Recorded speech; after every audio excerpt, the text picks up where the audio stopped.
ಪರವಾಗಿ ಹೋರಾಟ ಮಾಡಬೇಕು, ಕನ್ನಡದ ಉಳಿವಿಗಾಗಿ ಹೋರಾಟ ಮಾಡಬೇಕು, ಸರಿ. ಆದ್ರೆ ಕಾನೂನು ಉಲ್ಲಂಘನೆ ಆದ್ರೆ ಕ್ರಮ ಕೈಗೊಳ್ತೀವಿ ಅನ್ನೋದು ಸರ್ಕಾರದ ವಾದ. ತಪ್ಪೇನು ಅಂತ? ಈಗ ಕಾನೂನು ಉಲ್ಲಂಘನೆ ಆಗಿದೆ ಅಂತ ಏನು ಸರ್ಕಾರ ಹೇಳ್ತಾ ಇದೆ, ಇದೇ ಕಾನೂನು ಉಲ್ಲಂಘನೆ ಹೋರಾಟಗಾರರು ಮಾತ್ರ ಮಾಡಿಲ್ಲ.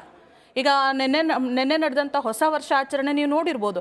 ಅದರಲ್ಲಿ ಸಾರ್ವಜನಿಕರಿಗೆ ತೊಂದರೆನೇ ಏನೂ ಆಗಿಲ್ವಾ? ಸೌಂಡ್ ಪೊಲ್ಯೂಷನ್ ಆಗಿಲ್ವಾ? ತೊಂದರೆ ಆಗಿಲ್ವಾ ಸಾರ್ವಜನಿಕರಿಗೆ? ಇದೇ ಹಿಂದೆ ಆಗಿರುವ DJ ಹಳ್ಳಿ KJ ಹಳ್ಳಿ ಗಲಾಟೆ ಆಗಿರ್ಬೋದು, ಅದರಲ್ಲಿ ಸಾರ್ವಜನಿಕರಿಗೆ ಯಾರಿಗೂ ತೊಂದರೆ ಆಗಿಲ್ವಾ? ಅಥವಾ ಕಲ್ತೂರಾಟ ಆಗಿಲ್ವಾ? ಅವ್ರನ್ನ ಬಿಡ್ತೀರಾ ನೀವು? ಹೋರಾಟಗಾರನ ಕರ್ಕೊಂಡೋಗಿ ಅರೆಸ್ಟ್ ಮಾಡಿ ಜೈಲಲ್ಲಿ ಇಡ್ತೀರಾ.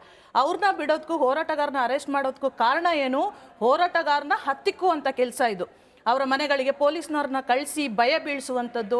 ಹೋರಾಟಗಾರರು ಹೋರಾಟ ಮಾಡೋಷ್ಟೊತ್ತಿಗೆ ಅಲ್ಲಿ ಯಾಕೆ ಅರೆಸ್ಟ್ ಮಾಡಿದ್ರು, ನೀವು ಯಾಕೆ ಅರೆಸ್ಟ್ ಮಾಡಿದ್ರಿ? ಒಂದು 10 ಹೆಜ್ಜೆನೂ ಮುಂದೆ ಬಂದಿಲ್ಲ, ಯಾವ ಗಲಾಟೆನೂ ಆಗಿಲ್ಲ. ಗಲಾಟೆ ಆಗೋಕ್ಕೆ ಆಸ್ಪದ ಕೊಟ್ಟಿದ್ದೆ ಪೊಲೀಸ್ ಇಲಾಖೆ. ಅಲ್ಲಿ ಯಾವ ಗಲಾಟೆ, ಯಾವ ಥರದ ಗಲಾಟೆನೂ ಆಗ್ತಾ ಇರಲಿಲ್ಲ. ಶಾಂತಿಯುತವಾಗಿ ನಡೀತಾ ಇದ್ದಿದ್ದ ನಮ್ಮ ಮೆರವಣಿಗೆನ ಅವರು ಯಾವಾಗ ನಮ್ಮ ನಾಯಕರನ್ನ ಅರೆಸ್ಟ್ ಮಾಡ್ತಾರೋ ಆವಾಗ ಇದು ಗಲಾಟೆಗೆ ತಿರುಗುತ್ತೆ. ಗಂಗಣ್ಣ ಅವರೇ, ಈಗ ನೋಡಿ, BBMPನೇ ತಿಳಿಸ್ಬಿಟ್ಟಿದೆ 60%ಕ್ಕಿಂತ ಹೆಚ್ಚಿಗೆ ಕನ್ನಡ ಇರಬೇಕು, ಇಲ್ಲದೆ ಹೋದ್ರೆ ನಾವು ಕಾನೂನಾತ್ಮಕವಾಗಿ ಕ್ರಮ ಕೈಗೊಳ್ತೀವಿ ಅಂತ. ಅಂದ್ರೆ ನಿಮಗೆ BBMP ಅಥವಾ ಸರ್ಕಾರದ ಪ್ರತಿನಿಧಿಗಳ ಈ ಕ್ರಮದ ಬಗ್ಗೆ ಭರವಸೆ ಇಲ್ವಾ ಅಂತ, ಅಥವಾ ತಾಳ್ಮೆ ಇಲ್ವಾ ಅಂತ? ನಾಚಿಕೆ ಆಗಬೇಕು ಸರ್ಕಾರಗಳಿಗೆ. ನೀವೆಲ್ಲ ಕರೆಕ್ಟಾಗಿ ಎಲ್ಲ ಕೆಲಸ ಮಾಡಿದ್ರೆ ಸಂಘಟನೆಯವರು ಬೀದಿಲಿ ನಿಂತು ಹೋರಾಟ ಮಾಡೋಂಥ ಅವಶ್ಯಕತೆ ಏನಿದೆಮ್ಮ? ನಿಮ್ಮ ತೆವಲಿಗೋಸ್ಕರ ನಿಮ್ಮ ಹೆಂಗ್ ಬೇಕಂಗೆ ಮಾಡ್ಕೊಂಡಿದ್ರೆ ಹೊರತು ಕನ್ನಡ ಪರವಾಗಿ ಒಬ್ಬ ರಾಜಕಾರಣಿ ಕನ್ನಡ ಪರವಾಗಿ ತೋರಿಸಿ. ಒಂದು ಇಲ್ಲಿಂದ ನೀವು ಬಳ್ಳಾರಿವರೆಗೂ ಪಾದಯಾತ್ರೆ ಮಾಡ್ತೀರಾ, 1 ಕಿಲೋಮೀಟರ್ ನೀವು ಕನ್ನಡ ಪರವಾಗಿ ಹೋರಾಟ ಮಾಡಿ ತೋರಿಸಿ ನೋಡ್ತೀನಿ ನಾನು. ಮಾಡಿದ್ದೀರಾ? ನಾಚಿಕೆ ಆಗಬೇಕು ನಿಮಗೆ. ನಿಮ್ಮ ಮಗನಿಗೆ MP ಸೀಟ್ ಬೇಕು, MLA ಸೀಟ್ ಬೇಕು, ಇಂಥ ಸೀಟ್ಗಳು ಹೋರಾಟ ಮಾಡಿ ಕೇಂದ್ರ ಸರ್ಕಾರದಲ್ಲಿ ಹೋರಾಟ ಮಾಡ್ತೀರಲ್ವಾ? ನಾಚಿಕೆ ಆಗಬೇಕು ನಿಮಗೆ. ಬನ್ನಿರಿ ಬೀದಿ ನಿಂತ್ಕೊಂಡು ಹೋರಾಟ ಮಕ್ಕಳಿಗೆ ನೋಡ್ರಿ. ನೀವು ಬೀದಿ ನಿಂತು ಹೋರಾಟ ಮಾಡೋ ಮಕ್ಕಳು ನೋಡಿ ನೀವು, ಅವಾಗ ಗೊತ್ತಾಗುತ್ತೆ ಅವ್ರ ನೋವುಗಳನ್ನ. ನಮ್ಮ ಮಕ್ಕಳು ಯಾವ್ದಾರ ಒಂದು ಇಂಗ್ಲೀಷ್ ಮೀಡಿಯಂ ಓದಿಸ್ಬಿಟ್ರೆ ಏನಾಗ್ತೀರಾ? ನಿಮ್ಮ ಮಕ್ಕಳಾದ್ರೆ ನಮ್ಮ ಮಕ್ಕಳು ನಮ್ಮಂಗೆ ಇರಬೇಕಾ? ನಿಮ್ಮ ಮಕ್ಕಳು ಬರೀ AC ಕಾರಲ್ಲಿ ಓಡಾಡಬೇಕಾ? ಇಂಥ ಪರಿಸ್ಥಿತಿಗೆ ತಂದಿರೋರು ಈ ನಾಡಿನ ಮುಖ್ಯಮಂತ್ರಿಗಳು, ಆಮೇಲೆ ಎಲ್ಲ ಪರ ಸಂಘ, ಎಲ್ಲ ಪರ ಇವರೇ ಸರ್ಕಾರದವರೇ ಮಾಡಿರೋದು. ನಾನು ಹೇಳೋದು ಇಷ್ಟೇನ್ರಿ, ಯಾವತ್ತು ಇವಾಗ ಒಬ್ಬ ಮುಖ್ಯಮಂತ್ರಿ ಕರ್ನಾಟಕದ ಮುಖ್ಯಮಂತ್ರಿ ಅಂತಾರ, ಇಲ್ಲ ಬೇರೆ ಮುಖ್ಯಮಂತ್ರಿ ಅಂತಾರ?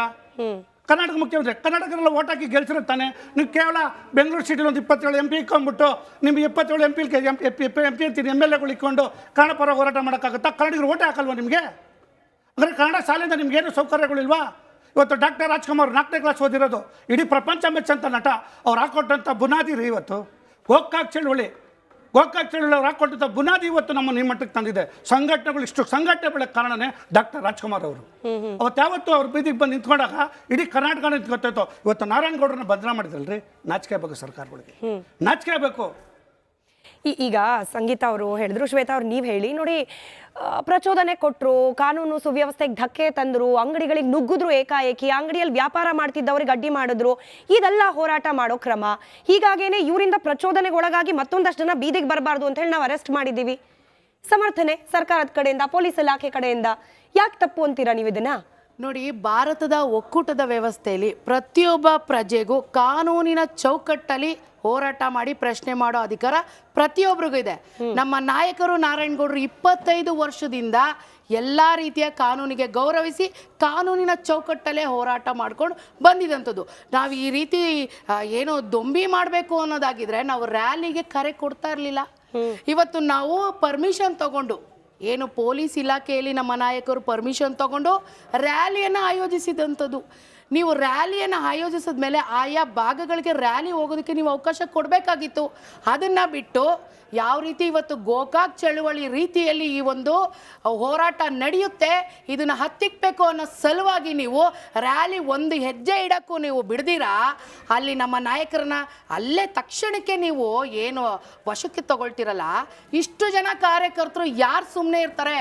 ನಮ್ಮ ನಾಯಕರು ಕಣ್ಣಲ್ಲೇ ನೋಡಿ ಕಟ್ಟಕಡೆಯ ಕಾರ್ಯಕರ್ತರು ನಿಯಂತ್ರಣ ಮಾಡುವಂಥ ವ್ಯಕ್ತಿ ನಮ್ಮ ನಾಯಕರು. ಅಂಥದ್ರಲ್ಲಿ ಅವ್ರನ್ನ ನೀವು ಈ ರೀತಿ ದುರ್ವರ್ತನೆಯನ್ನು ತೋರಿಸಿ ಅವ್ರ ಹತ್ರ ಮೊಬೈಲ್ ಕಿತ್ಕೊಳ್ಳೋದು, ಅವ್ರನ್ನ ನಡೆಸ್ಕೊಳ್ಳೋ ರೀತಿ ಏನು ಸ್ವಾಮಿ? ನಾವು ದರೋಡೆಕೋರ ಈ ನಾಡನ್ನ ಕಾಯ್ತಾ ಇರುವಂತ ಕರವೇ ಪಡೆ. ನಾವು ಕಾನೂನಿನ ಸುವ್ಯವಸ್ಥೆಗೆ ನಾವು ಗೌರವ ಕೊಟ್ಟು ಹೋರಾಟ ಮಾಡ್ಕೊಂಡ್ ಬಂದಿದೀವಿ. ಇವತ್ತು ನಮ್ಗಳ ಮೇಲೆಲ್ಲ 2-3 ಕೇಸ್ಗಳಿದೆ ಮೇಡಮ್, ಕಾವೇರಿ ವಿಚಾರವಾಗಿ, ಪ್ರತಿಯೊಂದು ವಿಚಾರವಾಗಿ ಕೋರ್ಟಿನ ಕಟ್ಟಕಟ್ಟಿಯಲ್ಲಿ ಹೋಗಿ ನಾವು ಧೈರ್ಯವಾಗಿ ನಿಂತ್ಕೋತೀವಿ. ಯಾವುದೇ ಕೊಲೆ ಮಾಡಿಲ್ಲ, ಸುಲಿಗೆ ಮಾಡಿಲ್ಲ. ಇದೇ ನಮ್ಮ ನಾಯಕರು ಕಟ್ಟಡಗಳಿಗೆ ಕಲ್ಲೆಸಿತಿರಿ ಅನ್ನೋ ಆರೋಪ, ಒಳಗಿರೋ ವಸ್ತುಗಳನ್ನ ವ್ಯಾಪಾರಕ್ಕೆ ಅಂತ ಇಟ್ಕೊಂಡಿರೋ ಸಾಮಗ್ರಿಗಳನ್ನ ಧ್ವಂಸ ಮಾಡ್ತೀರಿ ಅನ್ನೋ ಆರೋಪ. ಅಲ್ಲಿರೋರು ಕೂಡ ಕೂಡ ಭಾಷೆಗೆ ಅವರು ಮರ್ಯಾದೆ ಕೊಡಬೇಕು, ಭಾಷೆಯನ್ನ ಅನುಸರಿಸಬೇಕು, ಅಳವಡಿಸ್ಕೊಳ್ಬೇಕು.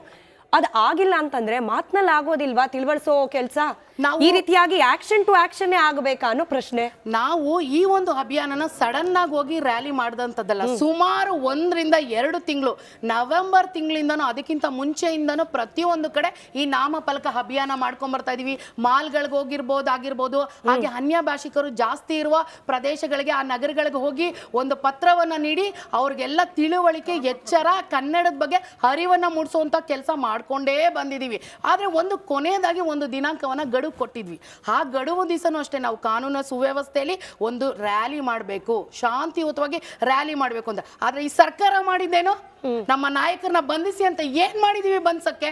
ಈ ನಾಡಿನಲ್ಲಿ ಕನ್ನಡ ಇರಬೇಕು, ಕನ್ನಡದ ಅಸ್ಮಿತೆ ಉಳಿಬೇಕು ಅಂತ ಕೇಳಿತ್ತಪ್ಪ ನಾವು.